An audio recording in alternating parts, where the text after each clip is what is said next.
এভাবে chicken dumpling soup বাসায় বানিয়ে নিলে রেস্টুরেন্টে যাওয়ার কথাই ভুলে যাবেন। এর ডোটা তৈরি করার জন্য ময়দা, কর্নফ্লাওয়ার আর লবণ ব্যবহার করছি। কুকিং অয়েল এবং রুম টেম্পারেচারে অল্প অল্প পানি দিয়ে একটা ডো তৈরি করে নিব। 15 মিনিটের জন্য এটাকে রেস্টে রেখে দিব। এখন চিকেনটাকে কিমা করে নিচ্ছি। আমি প্রায় 1 কাপ পরিমাণ চিকেন কিমা করে নিচ্ছি। আর এর সাথে কিমা করে নিচ্ছি পেঁয়াজ, কাঁচামরিচ আমি লাল সবুজ 2 ধরনের কালার নিয়েছি জাস্ট দেখার সৌন্দর্যের জন্য। আর আপনি এখানে ধনেপাতা ইউজ করতে পারেন, আমি স্কিপ করেছি। এখন এই সবগুলো উপকরণ একত্রে নিয়ে নিচ্ছি। অ্যাড করে দিচ্ছি গাজর কুচি, একদম মিহি কুচি করে নিয়েছি।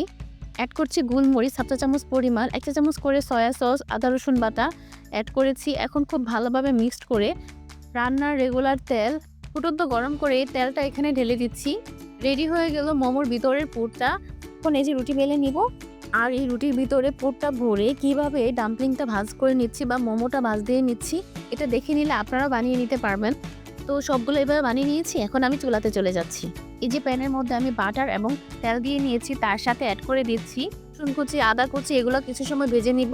সাদা তিল, চিলি ফ্লেক্স এবং 4 কাপ পানি, সাথে লবণ, গোলমরিচের গুঁড়া, tomato sauce, soya sauce, add করছি চিকেন পাউডার। এটাকে আমি আলাদা মিক্সড করে নিচ্ছি পানির সাথে যেন দলা পেকে না যায়। আমি এখানে কিছু অরিগানো অ্যাড করেছি আর কিছু কর্ন। এখন এই সবগুলো উপকরণ খুব ভালোভাবে নেড়ে চেড়ে বলক আসা পর্যন্ত অপেক্ষা করব।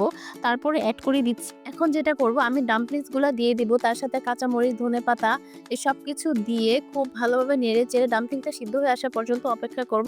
সিদ্ধ হয়ে গেছে, এখন আমি অ্যাড করছি কর্নফ্লাওয়ার। এখানে 1.5 চা চামচ পরিমাণ কর্নফ্লাওয়ার পানিতে মিক্সড করে অ্যাড করে দিচ্ছি। আর কর্নফ্লাওয়ার দেওয়ার সময় অবশ্যই অনবরত নাড়তে হবে যেন কর্নফ্লাওয়ারটা জমে না যায়।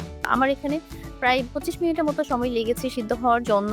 তো 20 থেকে 25 মিনিটের মধ্যেই ডাম্পলিংগুলো সিদ্ধ হয়ে যায়, এর বেশি সময় লাগে না। সবশেষে অ্যাড করছি লেবুর রস। So restaurant type dumpling soup ready to serve.